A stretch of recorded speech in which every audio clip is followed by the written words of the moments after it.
ਸਾਹਿਬ ਸ੍ਰੀ ਗੁਰੂ ਗ੍ਰੰਥ ਸਾਹਿਬ ਮਹਾਰਾਜ ਦੀ ਪਾਵਨ ਬਖਸ਼ਿਸ਼ ਦੇ ਸਦਕਾ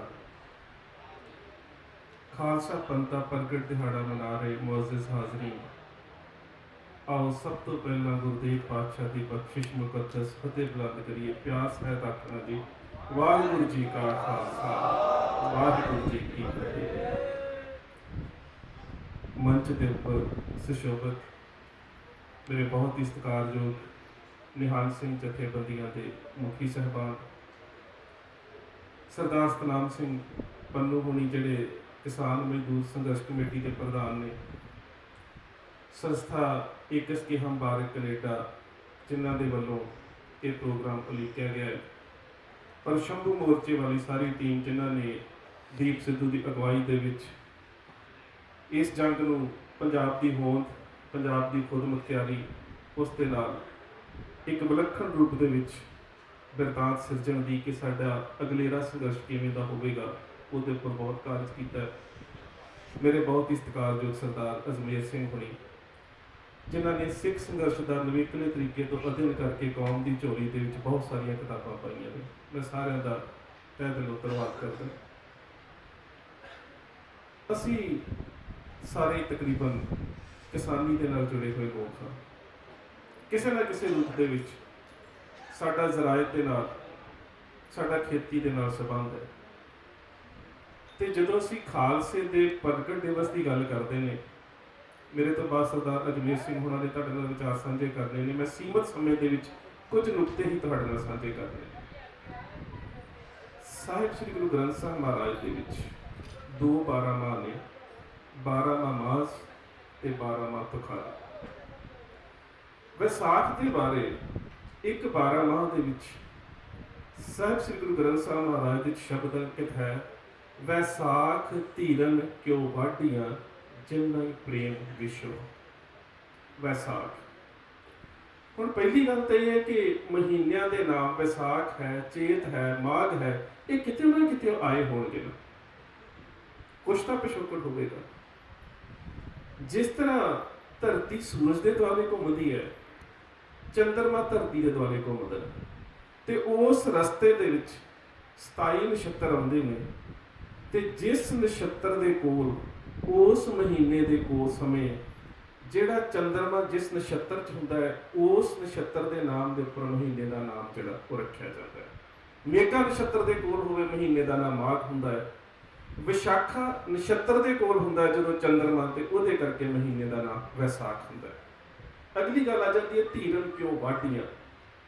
वाढी का भाव है कट्टे जाना, इसनूं फारसी च फसल कहा जाता है। असीं अक्सर फसल शब्द वरतते हां, पर फसल शब्द फारसी चो है, इसका भाव है कट्टे जाना, ते वसल का भाव है मिलाप हो जाना। फसल ते वसल दोवें शब्द फारसी के।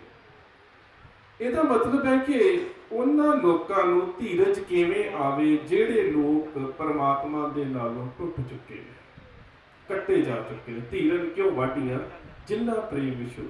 प्यार दे विछोड़े दे विच अपने प्रीतम तो दूर जाके उस वैराग दे विच वो बड़े व्याकुल रहिंदे ने जिहड़े अपने मूल दे नालों टुट जाते हैं। एक तो वो लोग ने जिहड़े अपने मूल तो टुटे हुए हैं।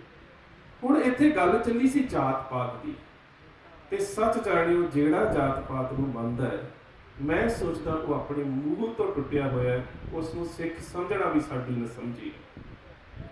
किस तरह दे नाल तुसीं गुरु नानक साहब दे नालों मरदाने नूं वख किवें कर लो, ਤੁਹਾਡਾ तो इतिहास ही खत्म हो जाएगा।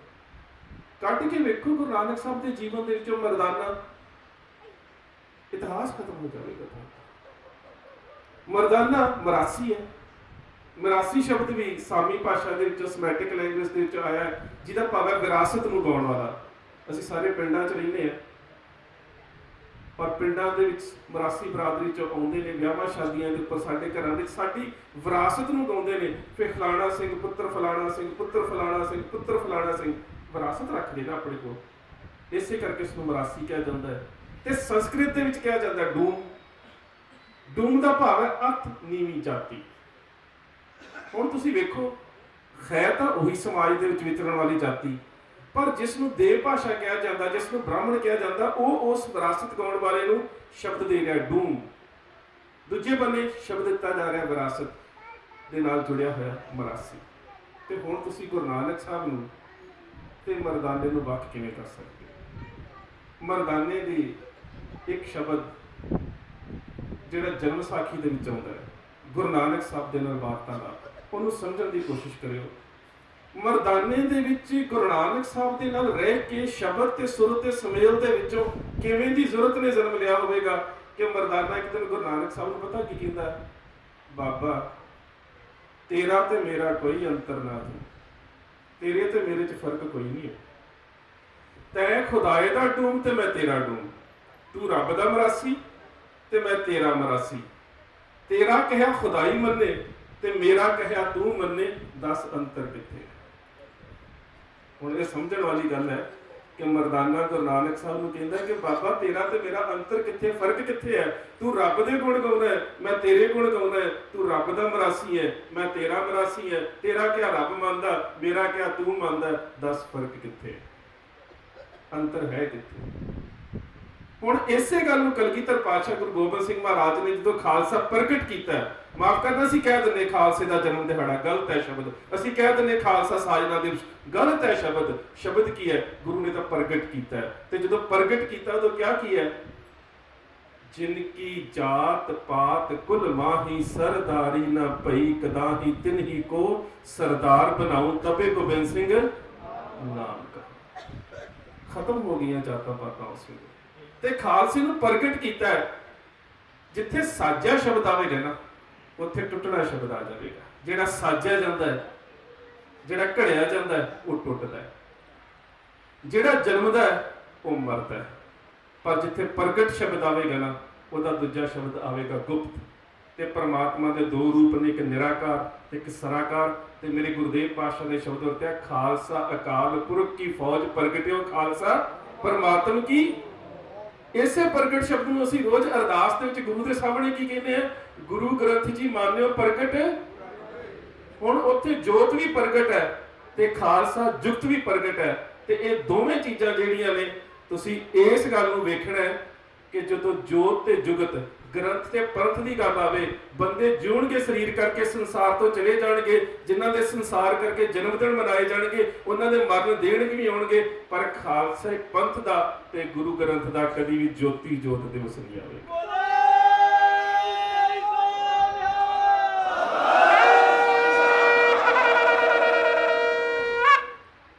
ਕਿਉਂਕਿ ਇਹ ਸੰਬੰਧ ਸਰੀਰਾਂ ਦਾ ਹੈ ਹੀ ਨਹੀਂ।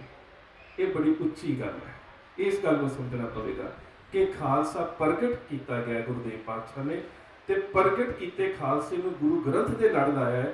ਗੁਰੂ ਗ੍ਰੰਥ ਸਾਹਿਬ ਜੋਤ ਨੇ ਤੇ ਖਾਲਸਾ ਪੰਥ ਜੁਗਤ ਹੈ। ਇਹ ਉਹੀ ਵਰਤਾਰਾ ਜਿਸ ਨੂੰ ਭੱਟ ਸਾਹਿਬਾਨ ਨੇ ਗੁਰੂ ਗ੍ਰੰਥ ਸਾਹਿਬ ਮਹਾਰਾਜ ਦੇ ਵਿੱਚ ਬੜਾ ਸਪਸ਼ਟ ਕੀਤਾ ਹੈ, ਜੋਤ ਊਹਾ ਜੁਗਤ ਸਾਏ ਸਹਿਕਾਇਆ ਫੇਰ ਪਲਟੀਏ। ਇੱਕ ਡੇਰੇ ਦੀ ਗੱਲ ਚੱਲੀ ਹੈ, ਬਾਬਾ ਜੀ ਨੇ ਗੱਲ ਸਾਂਝੀ ਕੀਤੀ ਸੀ ਕਿ ਬਰਤਨ ਵੀ ਵੱਖਰੇ ਰੱਖੇ ਜਾਂਦੇ ਨੇ।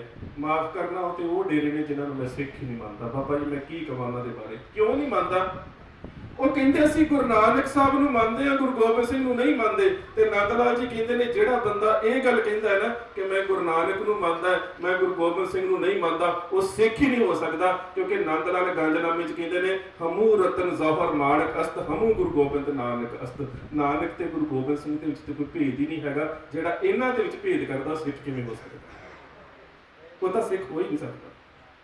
ਗੁਰੂ ਨਾਨਕ ਸਾਹਿਬ ਤੇ ਗੁਰੂ ਗੋਬਿੰਦ ਸਿੰਘ ਮਹਾਰਾਜ ਵਿੱਚ ਭੇਦ ਕਿੱਥੇ ਹੋ ਸਕਦਾ ਹੈ? ਨੰਦ ਲਾਲ ਜੀ ਨੇ ਬੜਾ ਸਪਸ਼ਟ ਕਰ ਦਿੱਤਾ, ਹਮੂ ਰਤਨ ਜ਼ੌਹਰ ਮਾਣਕ ਅਸਤ, ਹਮੂ ਗੁਰੂ ਗੋਬਿੰਦ ਨਾਨਕ ਅਸਤ। ਅਗਲੀ ਗੱਲ, ਕਲਗੀਧਰ ਪਾਤਸ਼ਾਹ ਗੁਰੂ ਗੋਬਿੰਦ ਸਿੰਘ ਮਹਾਰਾਜ ਨੇ ਖਾਲਸਾ ਪ੍ਰਗਟ ਕੀਤਾ।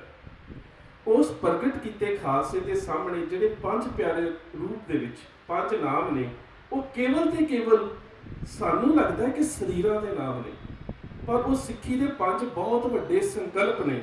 ਦਇਆ ਸਿੱਖੀ ਦਾ ਸੰਕਲਪ ਹੈ, ਧਰਮ ਸਿੱਖੀ ਦਾ ਸੰਕਲਪ ਹੈ, ਹਿੰਮਤ ਸਿੱਖੀ ਦਾ ਸੰਕਲਪ ਹੈ, ਮੋਹ ਕੰਮ ਸਿੱਖੀ ਦਾ ਸੰਕਲਪ ਹੈ। ਤੇ ਇਹਨਾਂ ਚੌਹਾਂ ਨੂੰ ਧਾਰਨ ਕਰਕੇ ਉਸ ਅਵਸਥਾ 'ਚ ਪਹੁੰਚ ਜਾਣਾ ਜਿੱਥੇ ਗੁਰੂ ਨਾਨਕ ਸਾਹਿਬ ਅੰਗ ਲਗਾ ਕੇ ਲਹਿਣੇ ਨੂੰ ਅੰਗਦ ਬਣਾ ਦਿੰਦੇ ਨੇ। ਉੱਥੇ ਹੈ ਖਾਲਸਾ ਮੇਰੋ ਰੂਪ ਹੈ ਖਾਸ, ਖਾਲਸੇ ਮੇਹੋ ਕਰੋ ਨਿਵਾਸ।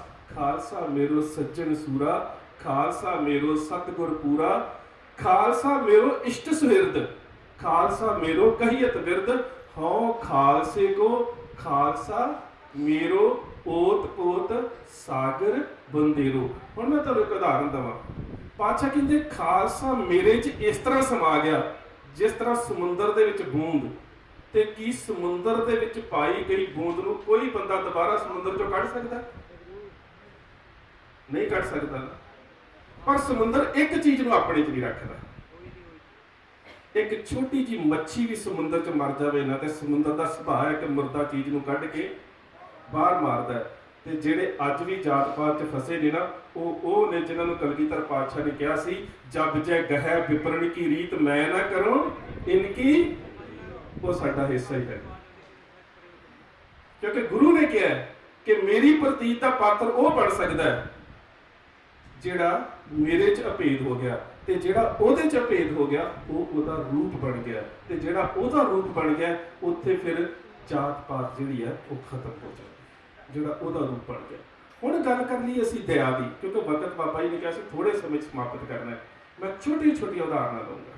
ਦਇਆ, ਬੰਦਾ ਹੋਵੇ ਡਰਪੋਕ, ਬੰਦਾ ਹੋਵੇ ਨਾ ਮਾੜਾ ਜਿਹਾ, ਤੇ ਉਹਦੇ ਕੋਈ ਆ ਕੇ ਮਾਰੇ ਚਪੇੜ, ਤੇ ਬੰਦਾ ਕਹੇ ਜੀ ਮੈਂ ਇਹਨੂੰ ਮਾਫ ਕਰ ਦਿੱਤਾ।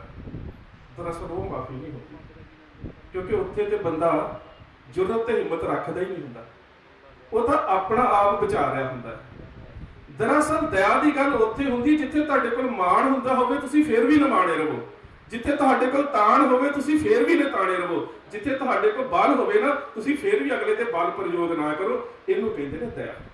ਦਇਆ ਇਹ ਨਹੀਂ ਹੁੰਦੀ ਵੀ ਕਿਸੇ ਕੋਲ ਕੁੱਟ ਖਾ ਕੇ ਨਿਮਾਣੇ ਨਿਤਾਣੇ ਹੋਣਾ ਤੇ ਫਿਰ ਕਹਿਣਾ ਨਹੀਂ ਜੀ ਮੈਂ ਇਹਦੇ ਤੇ ਹੱਥ ਨਹੀਂ ਸੀ ਚੁੱਕਣਾ। ਇਹ ਤਾਂ ਮੋਹਨਦਾਸ ਕਰਮਚੰਦ ਗਾਂਧੀ ਵਰਗੀ ਦਇਆ ਹੈ ਨਾ, ਵੀ ਇੱਕ ਚਪੇੜ ਖਾ ਕੇ ਦੂਜੀ ਗੱਲ ਅੱਗੇ ਕਰ ਦੋ। ਸਾਡੀ ਇਹ ਨਹੀਂ। ਹੁਣ ਸਾਡੀ ਦਇਆ ਹੈ ਕਿਵੇਂ ਦੀ? ਨੰਦ ਲਾਲ ਕਲਗੀਧਰ ਪਾਤਸ਼ਾਹ ਗੁਰੂ ਗੋਬਿੰਦ ਸਿੰਘ ਮਹਾਰਾਜ ਦੀ ਦਇਆ ਦੀ ਇੱਕ ਉਦਾਹਰਨ ਸਾਡੇ ਸਾਹਮਣੇ ਗੰਜਨਾਮੇ ਦੇ ਇੱਕ ਸ਼ੇਰ 'ਚ ਰੱਖਦੇ ਨੇ। ਉਹ ਕਹਿੰਦੇ ਤੇਗ ਰਾਹ ਫਤਾਹ ਗੁਰੂ ਗੋਬਿੰਦ ਸਿੰਘ ਜਾਨੋ ਦਿਲ ਰਾਹ ਰਾਹ ਗੁਰੂ ਗੋਬਿੰਦ ਸਿੰਘ। ਗੰਜਨਾਮੇ ਦੇ 104 ਨੰਬਰ ਤੋਂ ਲੈ ਕੇ ਨਾ 160 ਨੰਬਰ ਸ਼ੇਰ ਤੱਕ 55 ਸ਼ੇਰ ਫਾਰਸੀ ਦੇ ਵਿੱਚ ਨੇ। ਤੇ ਇਹਨਾਂ 55 ਸ਼ੇਰਾਂ ਦਾ ਤੁਸੀਂ ਆਮ ਮੰਚਾਂ ਦੇ ਉੱਪਰੋਂ ਕੀਰਤਨ ਸਰਵਣ ਕੀਤਾ ਹੋਊਗਾ। ਏਸ ਦੀ ਮਨਜ਼ੂਰ ਗੁਰੂ ਗੋਬਿੰਦ ਸਿੰਘ, ਨਾਸਰੋ ਮਨਸੂਰ ਗੁਰੂ ਗੋਬਿੰਦ ਸਿੰਘ, ਹੱਕ ਹੱਕ ਆਦੇਸ਼ ਗੁਰੂ ਗੋਬਿੰਦ ਸਿੰਘ, ਬਾਦਸ਼ਾਹ ਦਰਵੇਸ਼ ਗੁਰੂ ਗੋਬਿੰਦ ਸਿੰਘ, ਲਾ ਮਕਾਮ ਪਾਬੋਸ ਗੁਰੂ ਗੋਬਿੰਦ ਸਿੰਘ, ਹਰਦੋ ਆਲਮ ਕੋਸ ਗੁਰੂ ਗੋਬਿੰਦ ਸਿੰਘ, ਵਾਸਲੋ ਮਾਸੂਲ ਗੁਰੂ ਗੋਬਿੰਦ ਸਿੰਘ, ਮੁਕਬਲੋ ਮਕਬੂਲ ਗੁਰੂ ਗੋਬਿੰਦ ਸਿੰਘ। ਆ ਜਿੰਨੇ ਕਿ ਅਸੀਂ ਬੈਠੇ ਆ ਨਾ, ਕੋਈ ਬਹੁਤੀ ਗਿਣਤੀ ਨਹੀਂ ਆ। ਮੈਂ ਤੁਹਾਨੂੰ ਸਾਰਿਆਂ ਨੂੰ ਕਹਾਂ ਨਾ ਕਿ ਗੁਰੂ ਗੋਬਿੰਦ ਸਿੰਘ ਮਹਾਰਾਜ ਦੀ ਇੱਕ ਇੱਕ ਸਿਫਤ ਬਿਆਨ ਕਰੋ, ਤੇ 10 ਸਿਫਤਾਂ ਤੋਂ ਬਾਅਦ ਸਾਡੇ ਕੋਲ ਸ਼ਬਦ ਮੁੱਕ ਜਾਂਦੇ ਸ਼ਬਦ ਸਾਡੇ ਕੋਲ। ਅਸੀਂ ਕਹਿ ਦਾਂਗੇ ਕਲਮ ਦੇ ਧਨੀ, ਪੁੱਤਰਾਂ ਦੇ ਦਾਨੀ, ਸਰਬੰਸ ਦਾਨੀ, ਬਾਦਸ਼ਾਹ ਦਰਵੇਸ਼, ਚਿੱਟਿਆਂ ਬਾਜਾਂ ਵਾਲੇ, ਘੋੜੇ ਦੇ ਸ਼ਾਹ ਸਵਾਰ, ਤੇਗ ਦੇ ਧਨੀ। 10-12 ਸ਼ਬਦਾਂ ਤੋਂ ਬਾਅਦ ਸਾਡੇ ਕੋਲ ਸ਼ਬਦ ਮੁੱਕ ਜਾਂਦੇ। ਨੰਦ ਲਾਲ ਇਹਨਾਂ 55 ਸ਼ੇਰਾਂ ਦੇ ਵਿੱਚ 150 ਤੋਂ ਵੱਧ ਸਿਫਤ ਕਰਨ ਤੋਂ ਬਾਅਦ ਪਤਾ ਕੀ ਕਹਿੰਦਾ? ਕਹਿੰਦਾ ਪਾਤਸ਼ਾਹ ਲਾਲ ਸਗ ਗੁਲਾਮ ਗੁਰੂ ਗੋਬਿੰਦ ਸਿੰਘ, ਦਾਗਦਾਰੇ ਨਾਮ ਗੁਰੂ ਗੋਬਿੰਦ ਸਿੰਘ। ਸ਼ਬਦ ਮੁੱਕ ਗਏ, ਤੇਰੀਆਂ ਸਿਫਤਾਂ ਨਹੀਂ ਮੁੱਕੀਆਂ। ਸ਼ਬਦ ਮੁੱਕ ਗਏ ਨੇ ਪਰ ਤੇਰੀਆਂ ਸਿਫਤਾਂ ਨਹੀਂ ਮੁੱਕੀਆਂ। ਹੁਣ ਉਹ ਸ਼ਬਦ ਕਿਉਂ ਮੁੱਕੇ ਨੇ ਤੇ ਸਿਫਤਾਂ ਕਿਉਂ ਨਹੀਂ ਕੀਤੀਆਂ ਜਾ ਸਕੀਆਂ? ਇੱਕ ਮੁਸਲਮਾਨ ਕਵੀ ਹਕੀਮ ਮਿਰਜ਼ਾ ਅਲਾਯਾਰ ਖਾਨ ਜੋਗੀ ਗੰਜਾ ਸ਼ਹੀਦਾਂ ਦੀ ਆਪਣੀ ਉਰਦੂ ਦੀ ਰਚਨਾ 'ਚ ਕਹਿੰਦਾ ਕਰਤਾਰ ਕੀ ਸੁਗੰਧ ਹੈ, ਨਾਨਕ ਕੀ ਕਸਮ ਹੈ, ਜਿਤਨੀ भी हो तारीफ गुरु गोविंद की वो कम है। हर चंद मेरे हाथ में पुरजोर कलम है, सतगुरु के लिखूं वस्फ कहा ताबे रकम है। एक आंख से क्या बुलबुला कुल बहर को देखे, सागर को मझधार को ਜਾਂ ਲਹਿਰ को देखे। ਉਹ ਸਪਸ਼ਟ ਕਰ ਦਿੰਦਾ ਹੈ ਕਿ ਗੁਰੂ ਗੋਬਿੰਦ ਸਿੰਘ ਮਹਾਰਾਜ ਦਾ ਜੀਵਨ ਇੱਕ ਸਮੁੰਦਰ ਦੇ ਵਰਗਾ ਹੈ ਤੇ ਮਨੁੱਖ ਦੀ ਹਸਤੀ ਇੱਕ ਬੂੰਦ ਦੇ ਵਰਗੀ ਹੈ। ਇੱਕ ਜਿਹੜੀ ਬੂੰਦ ਹੈ, ਜਿਹੜਾ ਬੁਲਬੁਲ ਹੈ, ਉਹ ਕਦੀ ਸਮੁੰਦਰ ਦੀ ਸਿਫਤ ਕਰ ਹੀ ਨਹੀਂ ਸਕਦਾ। ਹੁਣ ਨੰਦ ਲਾਲ ਕਹਿੰਦੇ ਨੇ, ਕਹਿੰਦੇ ਤੇਗ ਰਾਹ ਫਤਾਹ ਗੁਰੂ ਗੋਬਿੰਦ ਸਿੰਘ, ਜਾਨੋ ਦਿਲ ਰਾਹ ਰਾਹ ਗੁਰੂ ਗੋਬਿੰਦ ਸਿੰਘ। ਉਹ ਕਹਿੰਦੇ ਨੇ ਕਿ ਕਲਗੀਧਰ ਪਾਤਸ਼ਾਹ ਗੁਰੂ ਗੋਬਿੰਦ ਸਿੰਘ ਮਹਾਰਾਜ ਮੈਦਾਨੇ ਜੰਗ ਵਿੱਚ ਤੇਗ ਦੇ ਧਨੀ ਨੇ, ਪਰ ਉਹ ਬੰਦੇ ਨੂੰ ਸ਼ਬਦ ਦੇ ਨਾਲ ਵੀ ਖਤਮ ਕਰਨ ਦੀ ਸਮਰੱਥਾ ਰੱਖਦੇ ਹੈ। ਤੇਗ ਦੇ ਧਨੀ ਪਰ ਬੰਦੇ ਨੂੰ ਸ਼ਬਦ ਦੇ ਨਾਲ ਵੀ ਖਤਮ ਕਰਨ ਦੀ ਸਮਰੱਥਾ ਰੱਖਦੇ ਨੇ। ਔਰੰਗਜ਼ੇਬ ਦਾ ਇੱਕ ਜਰਨੈਲ ਸੈਦ ਖਾਨ ਸਹੁੰ ਖਾ ਕੇ ਆਇਆ, ਕੱਸੇ ਹਰ ਕੇ ਕੌਲੇ ਕੁਰਾਨ ਬਾਇਦਸ਼ ਜਾਂ ਕੁਸਤਨੋਂ ਬਸਤਨੋਂ ਬਾਇਦਸ਼। ਜਾਂ ਗੁਰੂ ਗੋਬਿੰਦ ਸਿੰਘ ਦਾ ਸਿਰ ਵੱਢ ਕੇ ਲੈ ਕੇ ਆਉਣਾ ਜਾਂ ਬੰਦੀ ਬਣਾ ਕੇ ਲੈ ਕੇ ਆਉਣਾ। ਜਦੋਂ ਅਨੰਦਪੁਰ ਸਾਹਿਬ ਆਇਆ ਤੇ ਕਲਗੀਧਰ ਪਾਤਸ਼ਾਹ ਦੇ ਦੀਦਾਰ ਕੀਤੇ ਤੇ ਪਾਤਸ਼ਾਹ ਦਾ ਸਿੱਖ ਬਣ ਗਿਆ। ਬੜੀ ਹੈਰਾਨਗੀ ਦੀ ਗੱਲ ਹੈ, ਸੀ ਦੁਸ਼ਮਣ, ਦੀਦਾਰ ਕੀਤੇ ਨੇ, ਸਿੱਖ ਬਣ ਗਿਆ। ਸੈਦ ਖਾਨ, ਸੈਦ ਬੇਗ ਸਿੱਖ ਬਣ ਗਿਆ। ਹੁਣ ਉਹਦਾ ਦੂਜਾ ਜਰਨੈਲ ਜਿਹੜਾ ਹੈ ਉਹ ਸੈਦ ਖਾਨ ਆਇਆ। ਉਸ ਨੇ ਜਦੋਂ ਅਨੰਦਪੁਰ ਸਾਹਿਬ ਤੇ ਹਮਲਾ ਕੀਤਾ, ਰਸਤੇ ਦੇ ਵਿੱਚ ਆਪਣੀ ਭੈਣ ਦੇ ਕੋਲ ਰੁਕਿਆ। ਭੈਣ ਦਾ ਨਾਮ ਸੀ ਬੀਬੀ ਨਸੀਰਾ। ਬੀਬੀ ਨਸੀਰਾ ਪੀਰ ਬੁੱਧੂ ਸ਼ਾਹ ਦੀ ਭੈਣ, ਮਾਫ ਕਰਨਾ, ਪੀਰ ਬੁੱਧੂ ਸ਼ਾਹ ਦੀ ਪਰਿਵਾਰ ਦੇ ਵਿੱਚੋਂ ਉਹਨਾਂ ਦੀ ਧਰਮ ਪਤਨੀ ਤੇ ਸੈਦ ਖਾਨ ਦੀ ਭੈਣ। ਜਦੋਂ ਸੈਦ ਖਾਨ ਅਨੰਦਪੁਰ ਸਾਹਿਬ ਆਇਆ ਤਾਂ ਇਸ ਨੇ ਸੋਚਿਆ ਕਿ ਕਲਗੀਧਰ ਪਾਤਸ਼ਾਹ ਗੁਰੂ ਗੋਬਿੰਦ ਸਿੰਘ ਮਹਾਰਾਜ ਨੂੰ ਬੰਦੀ ਬਣਾ ਕੇ ਲੈ ਕੇ ਆਊਂਗਾ। ਹੋਰ ਵੀ ਕਈ ਜਰਨੈਲ ਇਸ ਦੇ ਸਾਹਮਣੇ ਆਏ, ਪਰ ਜਦੋਂ ਇਹਦੇ ਸਾਹਮਣੇ ਸੈਦ ਬੇਗ ਆਇਆ ਨਾ, ਹੁਣ ਸੈਦ ਬੇਗ ਵੀ ਮੁਸਲਮਾਨ ਤੇ ਸੈਦ ਖਾਨ ਵੀ ਮੁਸਲਮਾਨ, ਤੇ ਸੈਦ ਖਾਨ ਸੈਦ ਬੇਗ ਨੂੰ ਲਲਕਾਰ ਕੇ ਪਤਾ ਕੀ ਕਹਿੰਦਾ ਹੈ? ਕਹਿੰਦਾ ਕਿ ਤੂੰ ਤੇ ਮੇਰਾ ਮੁਸਲਮਾਨ ਭਰਾ ਹੈ, ਤੂੰ ਮੇਰੇ ਨਾਲ ਜੰਗ ਲੜੇਗਾ। ਜੇ ਤੇਰੇ ਗੁਰੂ ਦੇ ਵਿੱਚ, ਗੁਰੂ ਗੋਬਿੰਦ ਸਿੰਘ ਮਹਾਰਾਜ ਦੇ ਵਿੱਚ ਇੰਨੀ ਹੀ ਅਜ਼ਮਤ ਹੈ ਤੇ ਉਹ ਮੈਦਾਨੇ ਜੰਗ ਦੇ ਵਿੱਚ ਮੇਰੇ ਸਾਹਮਣੇ ਆ ਕੇ ਕਿਉਂ ਨਹੀਂ ਲੜਦਾ? ਅਜੇ ਇਹ ਗੱਲ ਉਹਦੀ ਜ਼ੁਬਾਨ ਦੇ ਵਿੱਚ ਹੈ, ਪਿੱਛੋਂ ਘੋੜੇ ਦੀਆਂ ਟਾਪਾਂ ਦੀ ਆਵਾਜ਼ ਸੁਣਾਈ ਦਿੱਤੀ ਤੇ ਕਲਗੀਧਰ ਪਾਤਸ਼ਾਹ ਕਹਿੰਦੇ ਨੇ ਸੈਦ ਬੇਗ ਤੂੰ ਲਾਂਭੇ ਹੋ ਜਾ। ਜੇ ਸੈਦ ਖਾਨ ਦੀ ਇੱਛਾ ਹੈ ਕਿ ਗੁਰੂ ਗੋਬਿੰਦ ਸਿੰਘ ਦੇ ਨਾਲ ਲੜਨਾ ਹੈ ਤੇ ਮੈਂ ਇਹਦੇ ਸਾਹਮਣੇ। ਹੁਣ ਕਿਹੜਾ ਕਿਰਪਾਨ ਚਲਾਵੇ? ਘੋੜੇ ਤੋਂ ਉਤਰਦਾ ਹੈ ਤੇ ਆਪਣੀ ਸ਼ਮਸ਼ੀਰ ਨੂੰ ਕਲਗੀਧਰ ਪਾਤਸ਼ਾਹ ਗੁਰੂ ਗੋਬਿੰਦ ਸਿੰਘ ਮਹਾਰਾਜ ਦੇ ਪੈਰਾਂ ਦੇ ਉੱਪਰ ਰੱਖ ਦਿੰਦਾ ਹੈ। ਤੇ ਇੱਕ ਉਸਨੇ ਸ਼ੇਰ ਕਿਹਾ ਜਿਹੜਾ ਸਾਡੀਆਂ ਫਾਰਸੀ ਦੀਆਂ ਕਿਤਾਬਾਂ 'ਚ ਲਿਖਦਾ ਹੈ, ਕਹਿੰਦਾ ਖੁਦਾ ਆਇਦ ਆਇਦ ਖੁਦਾ ਬੰਦਾ, ਹਕੀਕਤ ਦਰ ਮਿਜ਼ਾਜ ਆਇਦ ਕੇ ਮੁਰਦਾਰਾ ਕੁਨਤ ਜ਼ਿੰਦਾ। ਇਹ ਦੁਨੀਆ ਦੇ ਲੋਕੋ, ਸੱਚਮੁੱਚ ਗੁਰੂ ਗੋਬਿੰਦ ਸਿੰਘ ਖੁਦਾ ਹੈ, ਸੱਚਮੁੱਚ ਖੁਦਾ ਹੈ। ਮੈਂ ਇਹਨੂੰ ਮਾਰਨ ਆਇਆ ਸੀ ਤੇ ਸੱਚ ਇਹ ਹੈ ਕਿ ਮੇਰੀ ਜ਼ਮੀਰ ਮਰੀ ਹੋਈ ਸੀ, ਇਸ ਦੇ ਦਰਸ਼ਨ ਕਰਕੇ ਮੇਰੀ ਜ਼ਮੀਰ ਜ਼ਿੰਦਾ ਹੋ ਗਈ। ਇਹ ਕਲਗੀਧਰ ਪਾਤਸ਼ਾਹ ਦੀ ਇਸ ਗੱਲ ਨੂੰ ਕਿ ਦਇਆ ਸ਼ਬਦ ਦੇ ਨਾਲ, ਤਲਵਾਰ ਦੇ ਨਾਲ ਕਿਵੇਂ ਹੁੰਦੀ ਹੈ, ਇਹਨੂੰ ਨੰਦ ਲਾਲ ਕਹਿੰਦੇ ਨੇ ਤੇਗ ਰਾਹ ਫਤਾਹ ਗੁਰੂ ਗੋਬਿੰਦ ਸਿੰਘ, ਜਾਨੋ ਦਿਲ ਰਾਹ ਗੁਰੂ ਗੋਬਿੰਦ ਸਿੰਘ। ਅਗਲੀ ਗੱਲ ਹੈ ਧਰਮ। ਜ਼ਿੰਦਗੀ ਜਿਉਣ ਦੇ ਵਾਸਤੇ ਧਾਰਨ ਕੀਤੇ ਕੁਝ ਨਿਯਮ, ਤੇ ਉਹ ਜਦੋਂ ਧਰਮ ਗੁਰਦੇਵ ਪਾਤਸ਼ਾਹ ਨੇ ਸਾਨੂੰ ਦ੍ਰਿੜ ਕਰਾਇਆ ਨਾ, ਤੇ ਪਾਤਸ਼ਾਹ ਨੇ ਇਸ ਪੰਥ ਦਾ ਉਸ ਧਾਰਮਿਕ ਮਰਕਜ਼ ਪਤਾ ਕਿੰਨਾ ਉੱਚਾ ਤੈਅ ਕਰ ਦਿੱਤਾ ਹੈ। ਤਬ ਸਤਿਗੁਰ ਬੋਲੇ ਇੱਕ ਬੇਰੇ, ਹਮ ਲੈ ਜਾਨੋ ਪੰਥ ਉਚੇਰੇ। ਜੋ ਸੰਸਾਰ ਦੇ, ਜੋ ਦੁਨੀਆ ਦੇ ਲੋਕ ਕਰਦੇ ਨੇ, ਮੇਰਾ ਪੰਥ ਉਹ ਨਹੀਂ ਕਰੇਗਾ। ਤਬ ਸਤਿਗੁਰ ਬੋਲੇ ਇੱਕ ਬੇਰੇ, ਹਮ ਲੈ ਜਾਨੋ ਪੰਥ ਉਚੇਰੇ। ਪਰ ਇਹ ਸ਼ਬਦ ਉਚਾਰਿਆ ਕਿੱਥੇ ਗਿਆ? ਕੋਈ ਘਟਨਾ ਤਾਂ ਵਾਪਰੀ ਹੋਵੇਗੀ ਨਾ ਜਿੱਥੇ ਇਹ ਸ਼ਬਦ ਉਚਾਰਿਆ ਗਿਆ। ਤੇ ਇਸ ਘਟਨਾ ਦੇ ਬਾਰੇ ਨੰਦ ਲਾਲ ਲਿਖਦੇ ਨੇ, ਕਹਿੰਦੇ ਕਾਮੁਲ ਇਖਲਾਕ ਗੁਰੂ ਗੋਬਿੰਦ ਸਿੰਘ। ਕਾਮੁਲ ਇਖਲਾਕ ਦੇ ਮੁਜੱਸਮੇ ਗੁਰੂ ਗੋਬਿੰਦ ਸਿੰਘ ਮਹਾਰਾਜ। ਭਾਈ ਮਾਨ ਸਿੰਘ ਹੋਣੀ, ਭਾਈ ਦਇਆ ਸਿੰਘ ਹੋਣੀ ਇੱਕ ਜੰਗ ਲੜ ਕੇ ਆਏ ਨੇ, ਦਰਬਾਰ ਲੱਗਾ ਹੋਇਆ। ਅਕਸਰ ਮੈਦਾਨੇ ਜੰਗ ਦੇ ਵਿੱਚ ਦੁਸ਼ਮਣ ਸ਼ਸਤਰ ਤਾਂ ਛੱਡ ਕੇ ਭੱਜ ਜਾਂਦਾ, ਦੁਸ਼ਮਣ ਹਥਿਆਰ ਤਾਂ ਛੱਡ ਕੇ ਭੱਜ ਜਾਂਦਾ। ਉਹ ਹਥਿਆਰ ਲਿਆ ਕੇ ਕਲਗੀਧਰ ਪਾਤਸ਼ਾਹ ਗੁਰੂ ਗੋਬਿੰਦ ਸਿੰਘ ਮਹਾਰਾਜ ਦੇ ਚਰਨਾਂ 'ਚ ਭੇਟਾਂ ਵੀ ਕੀਤੇ ਜਾਂਦੇ ਸੀ। ਪਰ ਅੱਜ ਇੱਕ ਵਿਲੱਖਣ ਖੇਡ ਵਾਪਰੀ ਹੈ। ਇੱਕ ਪਾਲਕੀ ਲਿਆ ਕੇ ਸਾਹਮਣੇ ਰੱਖ ਦਿੱਤੀ ਗਈ ਤੇ ਪਾਤਸ਼ਾਹ ਕਹਿੰਦੇ ਨੇ ਪਾਲਕੀ 'ਚ ਕੌਣ ਹੈ? ਮੈਦਾਨੇ ਜੰਗ ਦੇ ਵਿੱਚੋਂ ਜਿੱਤ ਕੇ ਆਏ ਹੋ, ਬਜਰੂਰ ਦੇ ਲਾਗੇ ਇਹ ਜੰਗ ਹੋਈ ਸੀ, ਪਾਲਕੀ 'ਚ ਕੌਣ ਹੈ? ਤੇ ਮਾਨ ਸਿੰਘ ਦਾ ਜਵਾਬ ਪਤਾ ਕੀ ਹੈ? ਪਾਤਸ਼ਾਹ ਰਹੀਮਪੁਰ ਦਾ ਨਵਾਬ ਮੈਦਾਨੇ ਜੰਗ ਦੇ ਵਿੱਚ ਪਾਲਕੀ ਨੂੰ ਛੱਡ ਕੇ ਭੱਜ ਗਿਆ। ਜਾਂ ਉਸ ਦੀ ਪਤਨੀ ਹੋਵੇਗੀ ਜਾਂ ਉਸ ਦੀ ਭੈਣ ਹੋਵੇਗੀ, ਪਰ ਪਰਦਾ ਚੁੱਕ ਕੇ ਅਸੀਂ ਵੀ ਨਹੀਂ ਵੇਖਿਆ।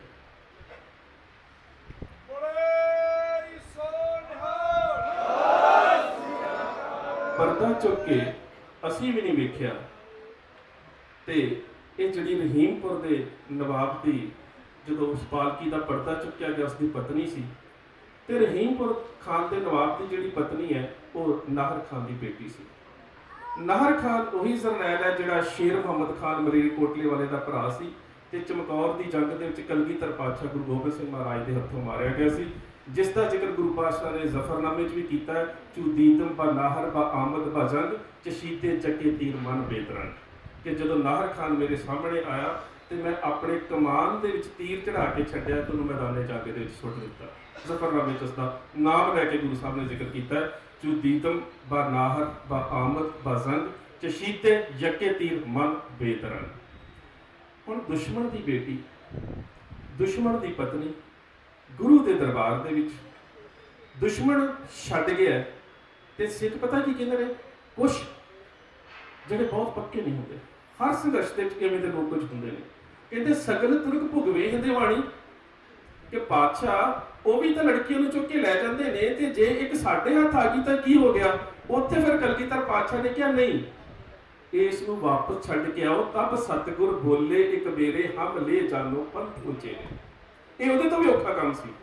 ਦੁਸ਼ਮਣ ਮੈਦਾਨੇ ਜੰਗ ਦੇ ਵਿੱਚ ਡੋਲੇ ਨੂੰ ਛੱਡ ਕੇ ਭੱਜ ਜਾਵੇ ਤੇ ਉਸ ਡੋਲੇ ਨੂੰ ਲੈ ਆਉਣਾ ਸੌਖਾ ਹੈ, ਪਰ ਦੁਸ਼ਮਣ ਦੀ ਜੂਝ ਜਾ ਕੇ ਉਸ ਡੋਲੇ ਨੂੰ ਵਾਪਸ ਦੇਣਾ, ਉਸ ਪਾਲਕੀ ਨੂੰ ਵਾਪਸ ਦੇਣਾ, ਉਹਦੇ ਤੋਂ ਵੀ ਔਖਾ ਕੰਮ ਸੀ। ਸਿੱਖਾਂ ਨੇ ਫੇਰ ਵੀ ਕੀਤਾ, ਕਿਉਂਕਿ ਮੇਰੇ ਗੁਰਦੇਵ ਪਾਤਸ਼ਾਹ ਨੇ ਇਹ ਗੱਲ ਕਹਿ ਦਿੱਤੀ ਕਿ ਸ਼ਾਮ ਮੁਲ ਇਖਲਾਕ ਗੁਰੂ ਗੋਬਿੰਦ ਸਿੰਘ, ਕਾਮ ਮੁਲ ਇਖਲਾਕ ਗੁਰੂ ਗੋਬਿੰਦ ਸਿੰਘ। ਕਲਗੀਧਰ ਪਾਤਸ਼ਾਹ ਦਾ ਇਖਲਾਕ।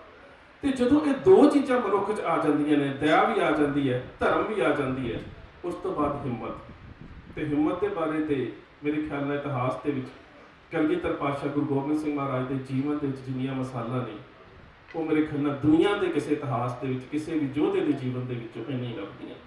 ਤੇ ਉਸ ਤੋਂ ਫਿਰ ਅਗਲੀ ਗੱਲ ਆ ਜਾਂਦੀ ਹੈ ਮੋਹਕਮ। ਤੇ ਦੁਨੀਆ ਦੇ ਇਤਿਹਾਸ ਦੇ ਵਿੱਚ ਤੁਹਾਨੂੰ ਇਵੇਂ ਦਾ ਜ਼ਰੈਰ, ਇਵੇਂ ਦਾ ਗੁਰੂ, ਇਵੇਂ ਦਾ ਯੋਧਾ ਨਜ਼ਰ ਨਹੀਂ ਆਵੇਗਾ ਜਿਸ ਯੋਧੇ ਨੇ ਆਪਣੀ ਉਮਤ ਦੀ ਝੋਲੀ ਦੇ ਵਿੱਚ ਆਪਣੇ 4 ਪੁੱਤਰਾਂ ਦੇ ਸਿਰ ਪਾ ਕੇ ਇਹ ਗੱਲ ਕਹਿ ਦਿੱਤੀ ਹੋਵੇ, ਇਨ ਪੁੱਤਰਨ ਕੇ ਸੀਸ ਪਰ ਵਾਰ ਦੀਏ ਸੁਤ ਚਾਰ ਮੋਇ ਤੋਂ ਕਿਆ ਪਿਆ ਜੀਵਤ ਕਈ ਹਜ਼ਾਰ।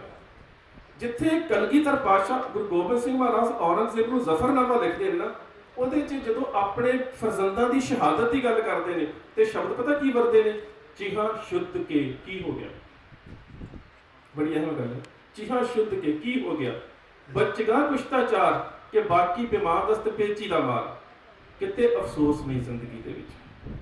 ਪੁੱਤਰਾਂ ਦੀ ਸ਼ਹਾਦਤ, ਪਿਤਾ ਦੀ ਸ਼ਹਾਦਤ, ਮਾਤਾ ਦੀ ਸ਼ਹਾਦਤ, ਜਾਨ ਤੋਂ ਪਿਆਰੇ ਸਿੰਘਾਂ ਦੀ ਸ਼ਹਾਦਤ, ਅਨੰਦਪੁਰ ਸਾਹਿਬ ਗਿਆ, ਤਖਤ ਗਿਆ, ਤਾਜ ਗਿਆ, ਰਾਜ ਗਿਆ, ਬਾਜ ਗਿਆ, ਸਭ ਕੁਝ ਗਿਆ। ਅਫਸੋਸ ਕਿਤੇ ਨਹੀਂ। ਜ਼ਫਰਨਾਮੇ 'ਚ ਇੱਕ ਥਾਂ ਤੇ ਅਫਸੋਸ ਸ਼ਬਦ ਵਰਤਿਆ, ਪਤਾ ਕਿਸ ਚੀਜ਼ ਦੇ ਉੱਪਰ? ਪੁੱਤਰਾਂ ਦੀ ਸ਼ਹਾਦਤ ਦੇ ਉੱਪਰ ਨਹੀਂ।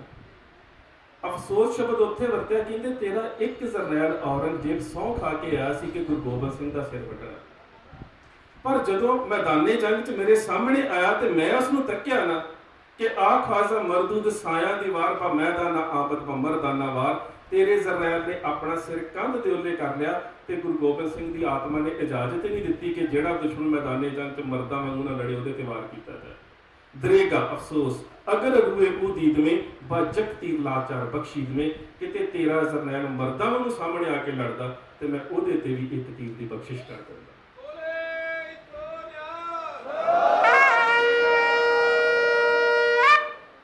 ਉਸ ਤੋਂ ਅਗਲੀ ਗੱਲ ਆ ਜਾਂਦੀ ਹੈ, ਸਭ ਤੋਂ ਅਹਿਮ ਗੱਲ, ਕਿ ਜਦੋਂ ਇਹ ਸਾਰੇ ਗੁਣ ਸਿੱਖ ਦੇ ਵਿੱਚ ਆ ਜਾਂਦੇ ਨੇ ਤੇ ਫਿਰ ਸਿੱਖ ਸਾਹਿਬ ਬਣ ਜਾਂਦਾ ਹੈ, ਗੁਰੂ ਦਾ ਰੂਪ ਬਣ ਜਾਂਦਾ ਹੈ, ਜਿਸ ਨੂੰ ਕਲਗੀਧਰ ਪਾਤਸ਼ਾਹ ਕਹਿੰਦੇ ਨੇ, ਰਹਿਣੀ ਰਹੇ ਸੋਈ ਸਿੱਖ ਮੇਰਾ, ਉਹ ਸਾਹਿਬ ਮੈਂ ਉਸਦਾ ਚੇਰਾ।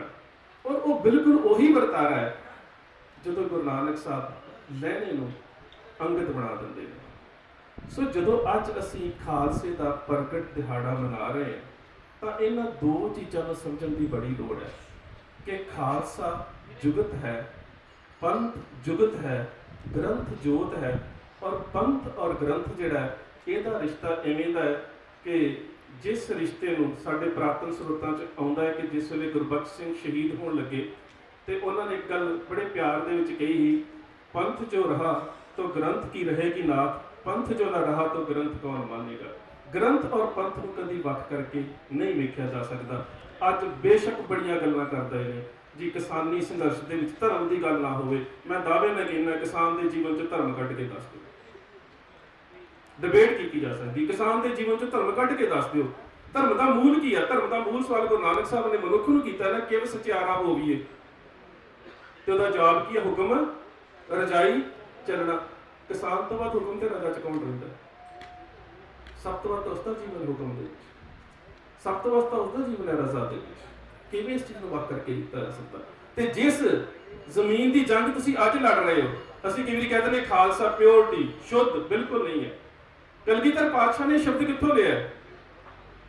ਅਰਬੀ ਦੇ ਵਿੱਚੋਂ। ਉਹਨੇ ਕਿਹਾ ਖਾਲਸਾ ਅਕਾਲ ਪੁਰਖ ਕੀ ਫੌਜ ਪ੍ਰਗਟਿਓ, ਖਾਲਸਾ ਪਰਮਾਤਮਾ ਕੀ ਮੌਜ। ਆ ਜਿੰਨੇ ਵੀ ਅਸੀਂ ਕਿਸਾਨ ਬੈਠੇ ਆ, ਜ਼ਮੀਨੀ ਬੰਦੋਬਸਤ ਦੇ ਤੁਸੀਂ ਸਾਰੇ ਹੀ ਕਾਗਜ਼ ਪੱਤਰ ਜਾਣਦੇ ਹੋ ਨਾ। ਜਿੰਨੀ ਜ਼ਮੀਨੀ ਬੰਦੋਬਸਤ ਦੀ ਸ਼ਬਦਾਵਲੀ ਹੈ ਸਾਰੀ ਉਹੀ ਹੈ ਜਿਹੜੀ ਅਕਬਰ ਦੇ ਸਮੇਂ ਬਣੀ ਸੀ। ਸਾਰੇ ਸ਼ਬਦ ਇੰਦਰਾਜ, ਤਸੱਵਰ, ਬੈ, ਇੰਤਕਾਲ, ਜਿੰਨੇ ਵੀ ਤੁਸੀਂ ਸ਼ਬਦ ਵਰਤਦੇ ਹੋ ਸਾਰੇ ਫਾਰਸੀ ਦੇ, ਉਹ ਸਾਰੇ ਉਹ ਸ਼ਬਦ ਨੇ। ਔਰ ਇਹਨਾਂ ਦੇ ਵਿੱਚੋਂ ਜ਼ਮੀਨ ਦੀਆਂ ਕਿਸਮਾਂ ਨੇ। ਇੱਕ ਜ਼ਮੀਨ ਦੀ ਕਿਸਮ ਹੈ ਪਰਲ, ਜਿਹਦੇ ਉੱਪਰ ਉਸਾਰੀ ਕੀਤੀ ਜਾ ਸਕਦੀ। ਉਸ ਤੋਂ ਬਾਅਦ ਆ ਜਾਂਦੀ ਪ੍ਰੌਤੀ, ਜਿੱਥੋਂ ਸਾਡਾ ਪੰਜਾਬੀ ਦਾ ਸ਼ਬਦ ਅਸੀਂ ਵਾਢੀ ਕਰਦੇ ਕਹਿੰਦੇ ਪਰਾਤ ਧਰ ਕੇ, ਜਿੱਥੇ ਉਪਜ ਚੰਗੀ ਹੋਵੇ। ਉਹਦੇ ਤੋਂ ਬਾਅਦ ਆ ਜਾਂਦੀ ਹੈ ਸ਼ਜਰ, ਰੁੱਖਾਂ ਵਾਲੀ ਜ਼ਮੀਨ, ਜਿੱਥੋਂ ਸਾਡਾ ਸ਼ਬਦ ਸ਼ਜਰਾ ਵੀ ਬਣਿਆ ਹੱਦਬੰਦੀ ਦੇ ਉੱਪਰੋਂ। ਉਸ ਤੋਂ ਬਾਅਦ ਆ ਜਾਂਦੀ ਬੰਜਰ, ਤੇ ਉਹ ਜ਼ਮੀਨ ਜਿਹਦੇ ਉੱਪਰ ਰਾਜੇ ਦਾ ਕੋਈ ਅਧਿਕਾਰ ਨਹੀਂ ਹੁੰਦਾ, ਕੋਈ ਮਜ਼ਾਰਾ ਕਾਬਜ਼ ਨਹੀਂ ਹੁੰਦਾ, ਜਿਹੜੀ ਸਿੱਧੀ ਰਾਜੇ ਦੇ ਅਧੀਨ ਹੁੰਦੀ ਹੈ, ਉਸ ਨੂੰ ਕਿਹਾ ਜਾਂਦਾ ਖਾਲਸਾ। ਖਾਲਸਾ ਅਕਾਲ ਪੁਰਖ ਕੀ ਫੌਜ ਪ੍ਰਗਟਿਓ, ਖਾਲਸਾ परमात्मा की फौज। सो ये संस्कृत वाले खालस शब्द चो खालसा शब्द नहीं आया, ये अरबी वाले खालसा शब्द के जोड़ा वो खालसा शब्द आया। तुसी पुरातन स्रोतां नूं पढ़ सकते हो। सो मैं फिर बेनती करा कि जिहड़े वीरां ने खालसा प्रगट दिहाड़े के उपर ये समागम आयोजन किया, असी फिर मैं दोबारा एक बेनती करदा हां, बाबा बख्शीश सिंह होणां ने भी कीती सी, सरदार अजमेर सिंह होणां ने तुहाडे नाल विचार साझे करने ने कि असी जिहड़े दीप सिद्धू दे नाल खड़े सी, अज भी खड़े हैं, अज भी उन्होंने गल्लों के उपर कायम है। और अज भी तुहानूं कहने कि ये खेतीबाड़ी विरोधी कानून रद्द होने तो बाद भी पंजाब दे विच एक नवे एग्रेरियन मॉडल की, नवे खेतीबाड़ी मॉडल की जंग सानूं लड़नी पैनी। सानूं बहुत सारे अपनी खेतीबाड़ी दे विच सुधार करने पैणे। ये कानून रद्द हो भी जाण, इहदे तो बाद भी सानूं एक जंग लड़नी पैनी, जिस जंग के बारे असीं शुरू तो तुहानूं कहंदे रहे हां।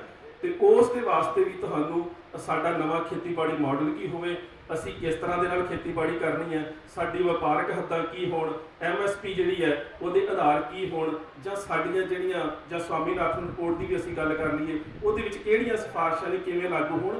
ਇਹਦੇ ਤੋਂ ਬਾਅਦ ਵੀ ਇੱਕ ਲੰਬੀ ਜੰਗ ਹੈ ਜਿਹੜੀ ਸਾਨੂੰ ਲੜਨੀ ਪੈਣੀ। ਮੈਂ ਇੱਕ ਬੇਨਤੀ ਹੋਰ ਮੀਡੀਆ ਵਾਲੇ ਨੂੰ ਵੀ ਕਰ ਦੇਵਾਂ, ਜਿਹੜੇ ਮੀਡੀਆ ਵਾਲੇ ਸਾਡੇ ਵੀਰ ਨੇ, ਮੈਂ ਤੁਹਾਨੂੰ ਇਹ ਬੇਨਤੀ ਕਰਨ ਲੱਗਿਆ ਕਿ ਬਾਰ-ਬਾਰ ਜਦੋਂ ਕਿਸੇ ਕਿਸਾਨ ਆਗੂ ਨੂੰ ਪੁੱਛਿਆ ਜਾਂਦਾ ਜੀ ਦੀਪ ਸਿੱਧੂ ਦੇ ਬਾਰੇ ਕੀ ਵਿਚਾਰ ਆ, ਅੱਗੋਂ ਜਵਾਬ ਤਾਂ ਜਾਂਦਾ ਜੀ ਉਸ ਨੂੰ ਮੋਰਚੇ 'ਚ ਨਹੀਂ ਸ਼ਾਮਲ ਕਰਾਂਗੇ। ਤੇ ਮੈਂ ਤੁਹਾਨੂੰ ਇੱਕ ਬੇਨਤੀ ਕਰ ਦੇਣਾ ਤੇ ਮੈਂ ਆਗੂਆਂ ਨੂੰ ਵੀ ਕਹਿਣਾ, ਕੀ ਕਦੀ ਦੀਪ ਸਿੱਧੂ ਦੀ ਟੀਮ ਵੱਲੋਂ ਤੁਹਾਨੂੰ ਅਪਰੋਚ ਕੀਤੀ ਗਈ ਜੀ ਅਸੀਂ ਮੋਰਚੇ 'ਚ ਆਉਣਾ ਚਾਹੁੰਦੇ? ਇੱਕ ਵਾਰੀ ਵੀ ਨਹੀਂ ਹੈ।